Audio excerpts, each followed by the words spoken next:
Hi everyone, welcome again to another Teacher Joseph podcast. Today is Thursday, the 17th of October, and there's a news story here about what can the UK learn from Dutch prisons. This news story is from The Guardian. It's an opinion by a woman, presumably her nationality is Dutch, because the headline says, How the UK Can Learn from Dutch Prisons. And her name is Renate van der Zee. Sounds a bit Dutch, doesn't it? Anyway, it caught my eye because, as you know, I love Dutch culture. And it's saying here that the British could learn a lot from the Dutch system. As you know, many of our prisons are being closed, and we have a serious overcrowding issue in the ones that we have left. The government has responded by simply releasing a lot of our short-term prisoners, and now they're looking at releasing many of the long-term ones, which is putting huge pressure on those organizations that support the prison service and prisoners. So we're going to read through what Renate van der Zee thinks today, and she's telling us how the UK can learn from Dutch prisons.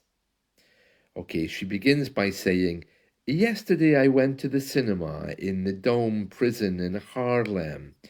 This monumental building is one of more than 20 Dutch prisons that have closed in the past decade. The Dutch have seen their prison population decrease by more than 40% over the past 20 years. At the other end of the spectrum, Britain has the highest rate of incarceration in Western Europe and is struggling with an unprecedented prisons crisis. Britain's prisons minister, James Timpson, calls the Netherlands a source of inspiration. What could the Dutch system teach the rest of the world? First, the declining prison population is not actually the result of recent policies by visionary politicians. Much of it is due to changes in reported crime and in the nature of crime. So she's talking about the Netherlands here, and then she says, as in many other Western countries, the number of violent crimes has significantly dropped in the Netherlands in recent decades. This does not necessarily mean that there is actually less crime. The Dutch criminologist Francis Pakes, a professor at the University of Portsmouth, who has studied the reasons for the decline in Dutch prisons, says there is less conventional violent crime like murder. On the other hand, a lot of conventional crime went online and is less visible. Well, that's right, isn't it? And what else does he say here? This man also says it's quite possible there is a kind of organized crime that we have little visibility on, but fewer serious cases are coming to the police and courts, and so fewer people end up in jail in the Netherlands. But while the Dutch don't have a model policy the world can copy, the attitude towards imprisonment could be instructive. According to this professor, the Dutch are much more aware that a stay in prison does more harm than good. Society may be rid of a criminal for a while, but in many cases criminals simply resume their activities when they leave prison. They may become more ruthless, having been in the violent prison climate. Well, that might be possible, yeah. It says here, this also applies to shorter sentences, because when you go to prison, you can lose your job, home, and social network, and you rarely become a better person during a stay in jail. The Netherlands, also because of its history, doesn't really like imposing long prison sentences. Yeah, I think they probably still have memories of the war. Yeah, it says here during the Second World War, they had issues with that. So they don't like giving long sentences. It says in Britain and also the US, the culture is different. Many British and American politicians advocate for harsher sentences to present themselves as being strong leaders. But in the Netherlands, it's a little bit different, although they do also have those kinds of politicians too, especially on the right wing, it says here. It says here, it's not uncommon for British judges to impose what seemed to the Dutch relatively long sentences for minor offences. Dutch judges are much more inclined to give community service or a suspended sentence rather than sending people to prison.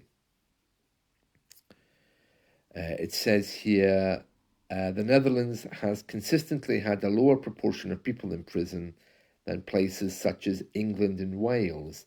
Interesting, it didn't mention Scotland there, and it's not saying the UK, it's just saying England and Wales, and especially the US. It says here, long sentences put enormous pressure on the prison system as well, and they're very expensive to run. It says here, it's not necessarily true that the society becomes less safe with fewer people in jail. The Dutch still walk the streets safely at night, especially compared with Britain, where incidents of crime and concern about crime is higher. Yeah, but the Dutch are all on bikes, aren't they? I mean, they could easily outrun me or outcycle me if I tried to steal their TV or something like that. They're all such fit people. Aren't they the tallest people in Europe as well? But according to this report, the Dutch are very happy to be walking around at night, not worrying about crime. Yeah, well, it's a small place, isn't it? And it's very diverse. But well, from my experience of living there, it's not perfect. I mean, they do still have issues with crime, of course, but maybe not sending people to jail might be a good idea. It says here, you might ask whether a system from a country such as Norway is suitable for Britain. Well, where did that come from? She was talking about the Netherlands a minute ago. You might ask whether a system from a sparsely populated country such as Norway is suitable for Britain, but it is clear that the British system has reached its limits and that a new approach is necessary. And then she says, we in the Netherlands, oh, that's where she is it? Oh, she says, we in the Netherlands will be interested to see what plans he will come up with. And then it gives a little bio. It says, Renate van der Zee is a Dutch writer and journalist. It's a bit creepy that. It sounds like she's just kind of looking at Britain and saying, oh, yeah, our system's better. Well, it probably is, in fairness. I'm sure that her reporting there is accurate. It would be nice if we had empty prisons.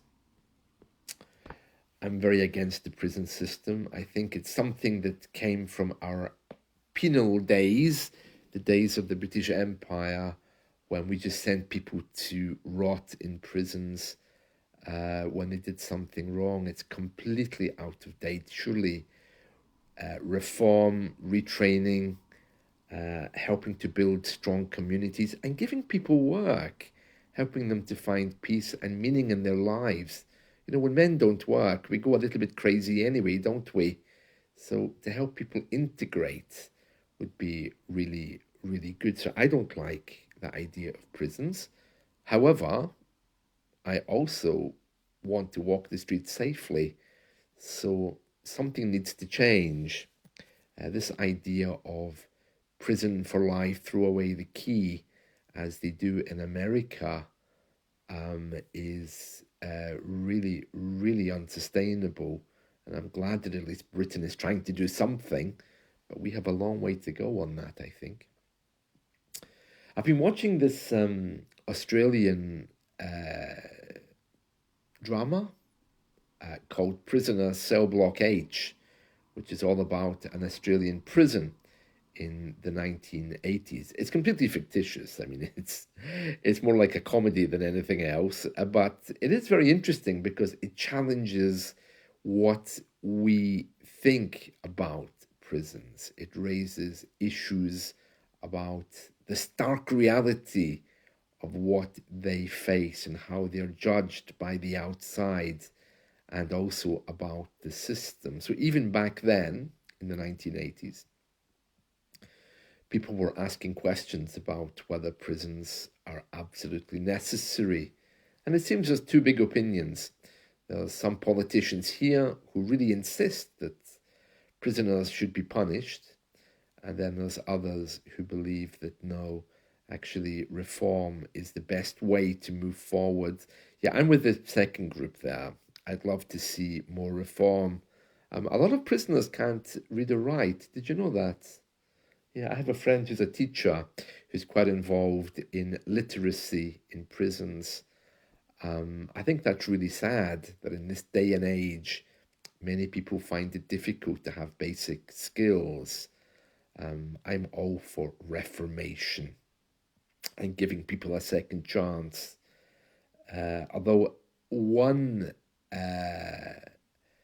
idiom or acronym that I introduced you to last week is NIMBY, which is not in my backyard.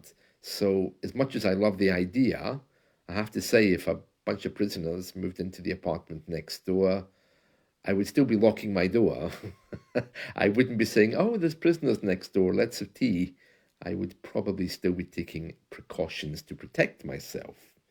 But still, I do like to think that somehow or other I can find a little bit of love in my heart for everyone. Yeah, well, most people anyway. Well, some. Well, yeah. Anyway, that's it from me. I hope you have a wonderful day. Let's talk soon. See you. Bye.